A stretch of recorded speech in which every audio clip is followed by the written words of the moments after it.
2028 বিধানসভা নির্বাচনকে সামনে রেখে রাজ্যের বর্তমান শাসক দল সেই সঙ্গে বিরোধী রাজনৈতিক দলগুলি একে অপরের বিরুদ্ধে বিস্ফোরণ, একে অপরের বিরুদ্ধে কাদা ছোড়াছুড়ি এবং রাজনৈতিক লড়াইয়ের নতুন মাত্রা এনেছে। ইতিমধ্যেই 2028 বিধানসভা নির্বাচনে বর্তমান শাসক দল বিজেপি আইপিএফটি তিপ্রামতো জোটের পক্ষ থেকে হ্যাট্রিক করার জন্য আপ্রাণ লড়াই শুরু হয়ে গিয়েছে। কিন্তু অপরদিকে বিরোধী রাজনৈতিক দল বিশেষত বামফ্রন্টের তরফ থেকে অষ্টম বামফ্রন্ট সরকার গঠনের জন্য জিতেন চৌধুরীর নেতৃত্বে সমগ্র বিরোধী পক্ষ আজ সর্বশক্তি নিয়ে ঝাঁপিয়ে পড়েছে। তবে সবচেয়ে তাৎপর্যপূর্ণ বিষয় হলো 2028 বিধানসভা নির্বাচনে হ্যাট্রিক হতে যাচ্ছে নাকি অষ্টম বামফ্রন্ট হতে যাচ্ছে।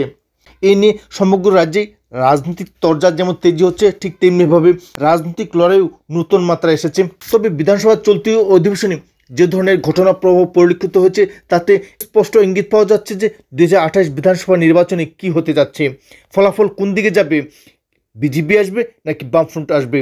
এই নিয়ে সিপিএম দলের নেতৃত্বরা স্পষ্ট ইঙ্গিত দিয়েছেন যে 2028 বিধানসভা নির্বাচনে অষ্টম বামফ্রন্ট গঠিত হবে।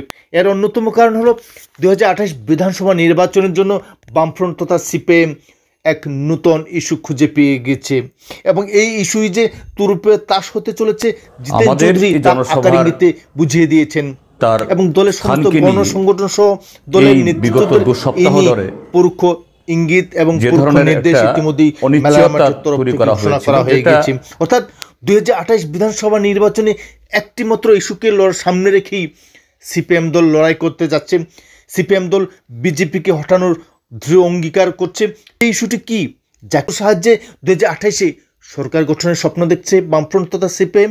বিধানসভায় বিরোধী দলনেতা তথা প্রাক্তন সাংসদ জিতেন চৌধুরী সম্পর্কে, ওনার জাত সম্পর্কে যে ধরনের মন্তব্য করেছেন সেই সাম্প্রদায়িক মন্তব্যকে পুঁজি করেই 2028 বিধানসভা নির্বাচনে রাজনৈতিক রূপরেখা তৈরি করতে চলেছে বামফ্রন্ট তথা সিপিএম।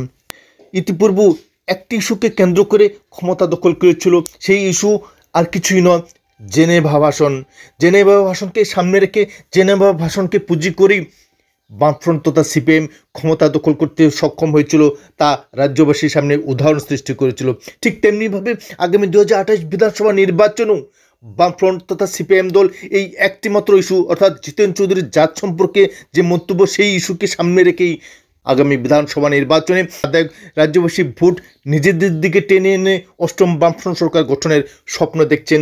অষ্টম বামফ্রন্ট সরকার গঠনের রাজনৈতিক রূপরেখা ইতিমধ্যেই সিপিএম দল তৈরি করে নিয়েছে। সিপিএম যদি এই একটিমাত্র ইস্যুকে কেন্দ্র করে 2028 বিধানসভা নির্বাচনে সাফল্য অর্জন করতে সক্ষম হয়, তবে নিশ্চিতভাবে এটাই ধ্রুব সত্য হবে যে বামফ্রন্ট তথা সিপিএম জেনেভা ভাষণের মতো এই একটি ইস্যুকে কেন্দ্র করেই যেভাবে ক্ষমতা দখল করেছিল, আগামী দিন তথা 2028-এ এই জাত ইস্যুকে কেন্দ্র করেই ক্ষমতা দখলের ভর কেন্দ্রে পৌঁছাতে সক্ষম হবে।